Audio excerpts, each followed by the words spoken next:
Good morning క్రిస్తునందు ప్రియమైన దేవుని బిడ్డలారా, ఈ ఉదయకాల శుభాలు వందనాలు తెలియచేయచ్చు ఉన్నాను. దేవుని సన్నిధానంలో పదే పదే మనం ప్రార్థన చేస్తూ ఉన్నాం. చాలా పర్యాయాలు మనం ప్రార్థన చేస్తూ ఉన్నాం, కానీ దేవుడు మన ప్రార్థన ఆలకించట్లేదని మనం చాలా బాధపడుతూ ఉన్నాం. కీర్తనకారుడు 4వ కీర్తనలో మనకు జ్ఞాపకం చేస్తున్నాడు, దేవునికి మనం మొరపెడితే దేవుడు ఖచ్చితంగా మన ప్రార్థన ఆలకిస్తాడు అని జ్ఞాపకం చేస్తూ ఉన్నాడు. కనుక దేవునికి మనం ప్రార్థించేటువంటి వారుగా ఉండాలి, దేవునికి మనం మొరపెట్టేవారుగా ఉండాలి. మన మొర దేవుని వద్దకు చేరేటట్టుగా మనం దేవునికి ప్రార్థన చేయవలసిన వారమే అంటున్నాం. భారముతో ప్రార్థన చేసినటువంటి గొప్ప ప్రార్థనా పరులు బైబిల్ గ్రంథంలో ఉన్నారు. ప్రియమైన వాళ్ళరా, వారిని మనం గమనించట్లయితే కనుక వారు దేవుని మీద అసంచలమైనటువంటి విశ్వాసమును కనబరిచి ప్రార్థించినప్పుడు దేవుడు వారి ప్రార్థన ఆలకించాడు. కనుకనే వారు మరి మనకు ఈ రోజున దృష్టాంతముగా ఉండి నీవు కూడా ప్రార్థిస్తే అటు గొప్ప కార్యాలు చూస్తావని మనకి జ్ఞాపకం చేస్తూ ఉన్నారు.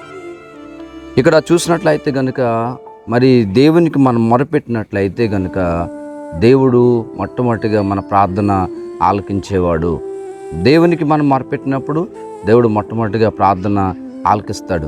ఆలకించే దేవుడు ఖచ్చితంగా మనకు సహాయం చేస్తాడు. యోబు గ్రంథంలో కానీ నెహెమ్యా గ్రంథంలో కానీ వారు దేవునికి మొరపెట్టినప్పుడు దేవుడు వారి పక్షంగా గొప్ప కార్యాలు చేశాడు.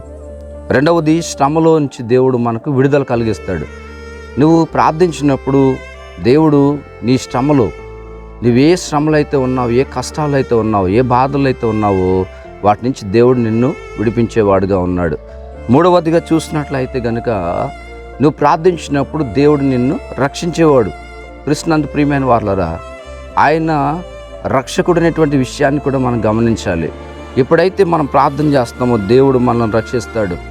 మరి ఇశ్రాయేలు జనాంగాన్ని శత్రువుల చేతిలో నుంచి ఎన్నోసార్లు ఆయన రక్షించాడు. ప్రియమైన వాళ్ళరా, అలాగే మరి మనం చూసినట్లయితే దానియేలు గ్రంథంలో దానియేలు సింహపు గుహలో ఉన్నప్పుడు కూడా దేవుడు దానియేలు ప్రార్థన ఆలకించి దానియేలును రక్షించినట్లుగా మనం చూస్తున్నాం.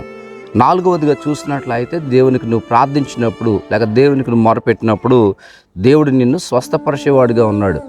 ఎప్పుడైతే మనం దేవునికి మొరపెడతామో దేవుడు మనలను స్వస్థపరుస్తాడు. అందుకే యెషయా గ్రంథంలో జ్ఞాపకం చేస్తాడు, ఆయన పొందిన దెబ్బల చేత మనకు స్వస్థత కలుగుచున్నది. నిజమే ప్రియులరా, ఈరోజు మనం గమనించట్లయితే కనుక మరి నిన్ను స్వస్థపరిచే యెహోవా నేనే అని దేవాతి దేవుడు సెలవిస్తున్నటువంటి మాటను బట్టి మనం గమనించినట్లయితే కనుక ఈరోజున ఆయనను ప్రార్థించినప్పుడు ఆయన మనల్ని స్వస్థపరుస్తాడు. ఐదవదిగా చూసినట్లయితే కనుక మనం ఎప్పుడైతే దేవునికి ప్రార్థన చేస్తామో లేక మొరపెడతామో దేవుడు మనల్ని ధైర్యపరిచేటువంటి వాడుగా ఉన్నాడు. ఈరోజు క్రీస్తునందు ప్రియ దేవుని బిడ్డలారా, ఆయన నిన్ను ధైర్యపరిచేటువంటి వాడు. ఆ రోజున యెహోషువను ధైర్యపరిచాడు. యెహోషువా, నిబ్బరం కలిగి ధైర్యంగా ఉండు, నేను నీకు తోడై ఉన్నాను అని చెప్పి మరి యెహోషువను ధైర్యపరిచిన దేవుడు ఈరోజు నిన్ను నన్ను కూడా ధైర్యపరుస్తాడు. కనుక ప్రార్థనకు గొప్ప శక్తి ఉన్నది.